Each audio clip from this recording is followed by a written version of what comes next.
नमस्कार दोस्तों, तो आपका स्वागत है मैथ की क्लास चैप्टर फर्स्ट सांख्य पद्धति। अब हम जानेंगे सांख्य क्या होता है। सांख्य दो प्रकार की होती हैं।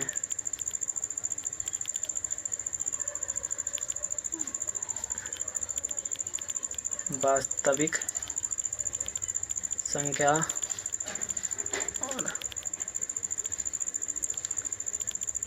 काल्पनिक संख्या।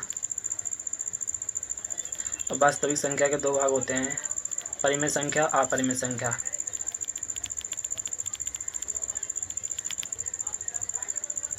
संख्या में संख्या परिमेय संख्या उन्हें कहते हैं जिन्हें हम P बटा Q के रूप में लिखा जा सके। P बटा Q के रूप में लिखा जा सके, जैसे 1/2, 1/3 और Q 0 के बराबर नहीं होता है। अपरिमेय संख्या उन्हें कहते हैं जिन्हें हम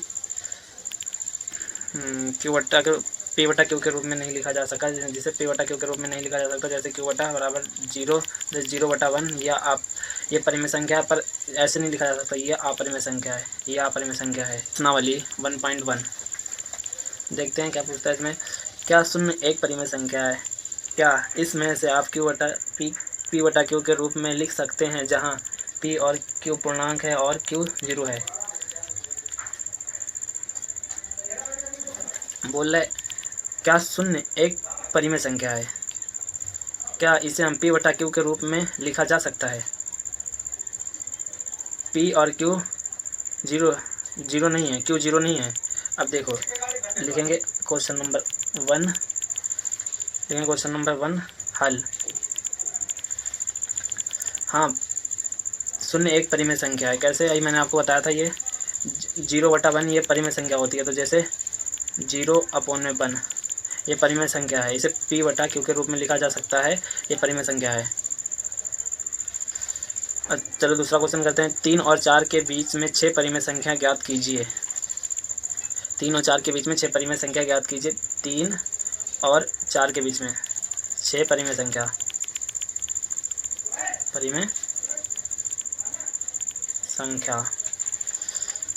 6 परिमेय संख्या याद करना, तो हम पहले 6 लिख लेंगे और उसमें 1 ऐड कर देंगे तो हो जाएगा 7। अब 7 बटे में भी लिख लेंगे इसको, जैसे 3 × 7 बटे में 7। इधर से लिख लेंगे 4 × 7 बटे में 7। अब इन आपस में मल्टीप्लाई कर देंगे तो 7 कम 7 जो 7 हैं 21 बटे में 7। ऐसे तो मल्टीप्लाई करेंगे 7 × 28, 28 बटे में 7।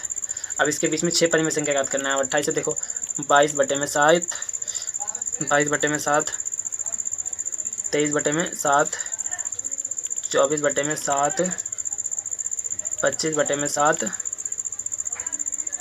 26 बटे में 7 और 27 बटे में 7। अब 6 परिमेय संख्या आ गई हमारी। ये 6 परिमेय संख्या इसे P बटा Q के रूप में लिखेंगे, 6 परिमेय संख्या है। अब इसको अगर हम भाग करेंगे 7 को 22 से, तो ये 3 और 4 के बीच में इसका आंसर आएगा। ठीक है, अब हम करते हैं तीसरा क्वेश्चन। बोल रहा है 3/5 और 4/5 के बीच में 5 परिमेय संख्या ज्ञात कीजिए। 3/5 और 4/5 के बीच में 5 परिमेय संख्या ज्ञात कीजिए। 5 परिमेय संख्या ज्ञात कीजिए। तो हमने ये आपको बताया था, पहले 5 को लिखना, उसमें 1 ऐड कर देना, 6 हो जाएगा। 5 बराबर 6 हो गया। अब हम लिख लेंगे 3/5 × 6/6 डिवाइड कर देना इसे 4 × 6/6। अब इसे मल्टीप्लाई कर लेंगे, 6 कम 6 12 से 18, ऐसे मल्टीप्लाई करेंगे 6 × 5 = 30। 6 कम, अब जिसको इससे मल्टीप्लाई कर लेंगे 6 कम 6 12 से 18, 6 × 24, 6 × 24 और 6 × 5 = 30। ठीक है, अब इसके बीच में हमें याद कर लेना है 5 परिमेय संख्या। 18 के बाद में 19 बटे में 30, 20 बटे में 30, 21 बटे में 30, 22 बटे में 30 और 23 बटे में 30। ये लो, ये 5 परिमेय संख्या आ गई। ये इसका आंसर हो गया। अब करते हैं हम चौथा क्वेश्चन। क्या बोला है, नीचे दिए गए कथन सत्य हैं या असत्य, कारण के साथ इनके उत्तर दीजिए। नंबर 1, प्रत्येक संख्या प्राकृतिक संख्या एक पूर्णांक संख्या होती है। प्राकृतिक संख्या क्या होती है, जो 1 से स्टार्ट हो, जैसे 1 2 3।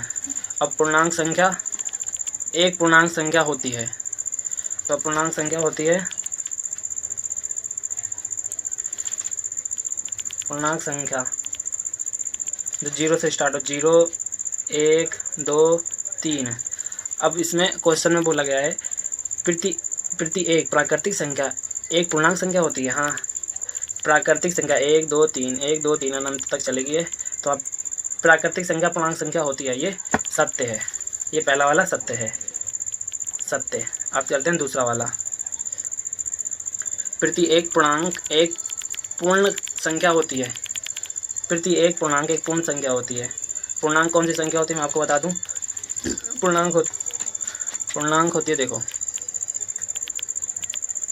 पूर्णांक जो 0 से स्टार्ट होगी, जैसे +1 2 3, और इधर माइनस में चलेगी, -1 -2 -3। ठीक है। और क्या बोला है क्वेश्चन में, प्रत्येक पूर्णांक एक पूर्ण संख्या होती है। अब पूर्ण संख्या क्या होती है, जैसे मैंने बताई थी, पूर्ण संख्या ये होती है पूर्ण संख्या जो 0 से स्टार्ट हो। पूर्ण संख्या 0 1 2 3। अब क्वेश्चन में बोल रहा है प्रत्येक पूर्ण और एक पूर्णांक संख्या होती है। नहीं, प्रत्येक पूर्ण ये है और पूर्णांक ये है। पूर्णांक तो ये आ रही है, इधर तो माइनस में आ ही नहीं थी, तो ये पूर्णांक ये असत्य है। आपका ये वाला असत्य है। चौथे का तीसरा, प्रत्येक परिमेय संख्या एक पूर्ण संख्या होती है। अब परिमेय संख्या क्या होती है, मैंने आपको बताया था। परिमेय संख्या वो होती है जिसे P/Q के रूप में लिखा जा सके। परिमेय संख्या जैसे P/Q के रूप में लिखा, जैसे लिखो 2/5 4/3 5/4। ठीक है। अब पूर्ण संख्या, अभी मैंने आपको बताया था पूर्ण संख्या क्या होती है, जो 0 से स्टार्ट हो। पूर्ण संख्या 0 1 2 3। अब आपको देखना, देखो, परिमेय संख्या वो बटे में है 2/5, और पूर्ण संख्या बटे में नहीं है, तो ये असत्य है। ये वाला तीसरा भी असत्य है। आई होप आपको वीडियो अच्छी लगी हो तो वीडियो को लाइक करें और चैनल को सब्सक्राइब करें। ये मेरा पहला वीडियो था इस चैनल का। Thank you.